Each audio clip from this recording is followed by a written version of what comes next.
આખી દુનિયાને દશામાં ના નડે અને આપણાને નડે, બરોબર?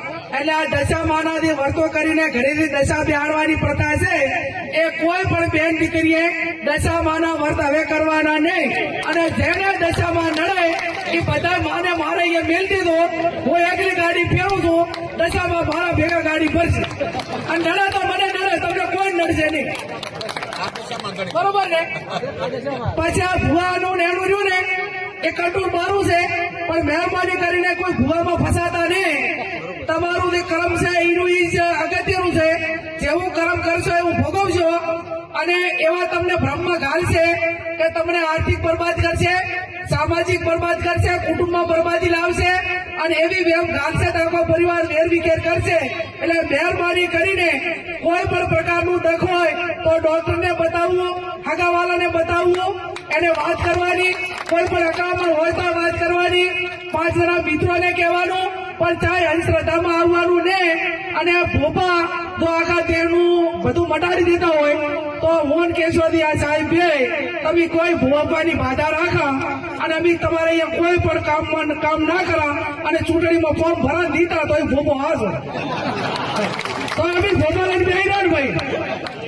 તો સવારે 5 વાગે ઉઠીને રાતે વગાતા સુધી બાધામાં શેર છૂટ લઈને ફરવાનું કોઈ કારણ કરો તો ભાઈ ભોપો જીતાડી દે.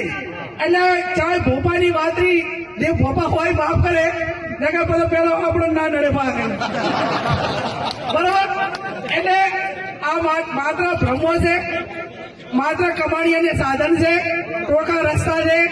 લોકોની માનસિકતા એની સમજણ કેટલી છે, એની મગજની કેપેસિટી કેટલી છે એ નક્કી કરીને ભ્રમમાં ગાતા હોય છે. એટલે મહેરબાની કરીને કોઈ પણ પ્રકારની તકલીફ હોય તો જેનો જે નિષ્ણાત હોય એના કંદાવો, હગાવાલાનું હોય તો હગાવાલા કંદાવો, દખ નાતું હોય ડોક્ટર કંદાવો, અને જે કાંઈ હોય એ 5 જણે થઈને એનું નિરાકરણ લાવવું.